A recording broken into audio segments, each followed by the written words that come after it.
વડાપ્રધાનના કાર્યકાળને 12 વર્ષ પૂર્ણ થયા હોય જે અંતર્ગત વિકાસ, વિશ્વાસ અને જનકલ્યાણના કાર્યક્રમો ભારતીય જનતા પક્ષ દ્વારા આયોજિત કરવામાં આવી રહ્યા છે, જેના ભાગરૂપે શહેર બીજેપી કાર્યાલય ખાતે એક પ્રેસ કોન્ફરન્સનું આયોજન કરવામાં આવ્યું હતું. આ પ્રેસ કોન્ફરન્સને જામનગર જિલ્લાના પ્રભારી મંત્રી અર્જુન મોઢવાડિયા દ્વારા સંબોધવામાં આવી હતી. આ પ્રસંગે શિક્ષણ રાજ્યમંત્રી રીવાબા જાડેજા, પૂર્વ કેબિનેટ મંત્રી રાઘવજીભાઈ પટેલ, જિલ્લા પંચાયતના પ્રમુખ રંજનબેન જીવાણી, મેયર મોનિકાબેન વ્યાસ તથા શહેર બીજેપી પ્રમુખ અને જિલ્લા બીજેપી અધ્યક્ષ વિનોદ ભંડેરી વગેરે ઉપસ્થિત રહ્યા હતા. આ પ્રેસ કોન્ફરન્સમાં પ્રભારી મંત્રી અર્જુનભાઈ મોઢવાડિયાએ મોદી સરકારના 12 વર્ષના વિકાસ, વિશ્વાસ અને જનકલ્યાણના કામો અંગે ટૂંકી રૂપરેખા આપી હતી. આ પ્રસંગે પ્રભારી મંત્રીએ કિસાન સન્માન નિધિ, સરકારના વિવિધ વિભાગોમાં ટેકનોલોજી અને ડિજિટલ ગવર્નન્સ તથા દેશની આંતરબાહ્ય સુરક્ષા ઉપરાંત ગરીબ કલ્યાણ યોજનાઓ, આયુષ્યમાન કાર્ડ યોજના વગેરે વિવિધ યોજનાઓ અંગે ટૂંકી જાણકારીઓ આપી હતી. આ પત્રકાર પરિષદના અંતે પ્રભારી મંત્રી અર્જુનભાઈ મોઢવાડિયાએ પત્રકારો સમક્ષ આપેલી વિગતો પ્રસ્તુત છે.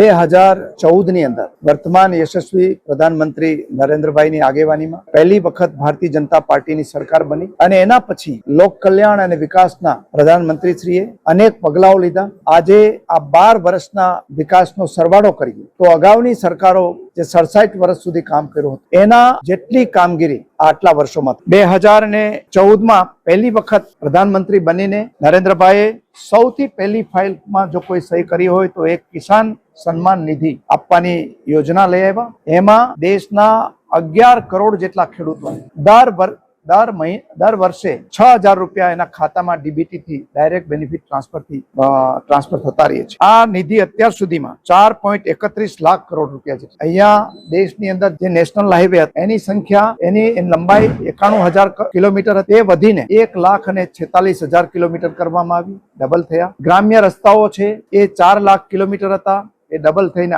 8 લાખ કિલોમીટર થયા. એરપોર્ટની સંખ્યા છે એ માત્ર 74 હતી, એમાં 90નો વધારો કરીને આપણે અત્યારે 164 જેટલા એરપોર્ટ બની ગયા છે. એના એર સર્વિસીસની સંખ્યાઓમાં પણ અનેક ગણો વધારો. જનધનના ખાતાઓ ખોલવામાં આવ્યા.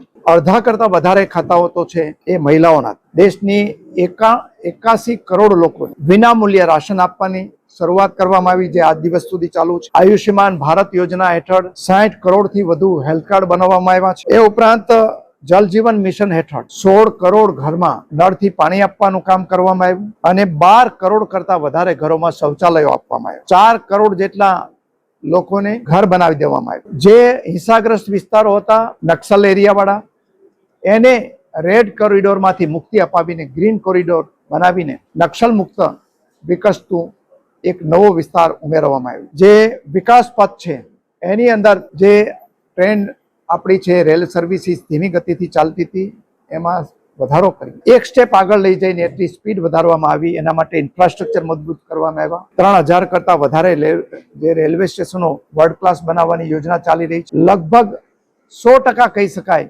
બ્રોડગેજ લાઈનો ઇલેક્ટ્રિફાઈડ કરવામાં આવી. વંદે ભારત સહિતની અનેક નવી ટ્રેનો ઇન્ટ્રોડ્યુસ કરવામાં આવી. જે મેટ્રો નેટવર્ક હતા એ માત્ર 248 કિલોમીટરનું હતું, એ પણ માત્ર 5 શહેરો પૂરતી મર્યાદિત હતું. એને વધારીને 1095 લંબાઈનું કરવામાં આવ્યું અને આજે 26 જેટલા શહેરોમાં આ મેટ્રોનું કામ થઈ રહ્યું છે. જ્યાં સુધી જામનગર જિલ્લાને લાગે વળગે ત્યાં સુધી મોદી સાહેબે ખાસ ઇમ્પોર્ટન્ટ જામનગર હાલાર પંથકને આપેલું છે. સૌથી પહેલી વંદે ભારત ટ્રેન પણ જામનગરથી શરૂ કરવામાં આવી. આખો દ્વારકા કોરિડોરનું આયોજન મોદી સાહેબે રાષ્ટ્રીય પ્રોજેક્ટ તરીકે હાથમાં લીધું. કાનાલુસથી શરૂ કરીને ઓખા સુધી ડબલિંગ કરવાનું કામ પણ હાથમાં લેવાઈ ગયું છે. જામનગરથી અમૃતસર એક્સપ્રેસવે એની કામગીરી પણ મોટાભાગની પૂરી થઈ છે. બીજા પણ અનેક પ્રકારના રસ્તાઓથી જામનગરને જોડવામાં આવ્યું છે. નાની મોટી અનેક યોજનાઓ આ વિસ્તારને મળી છે.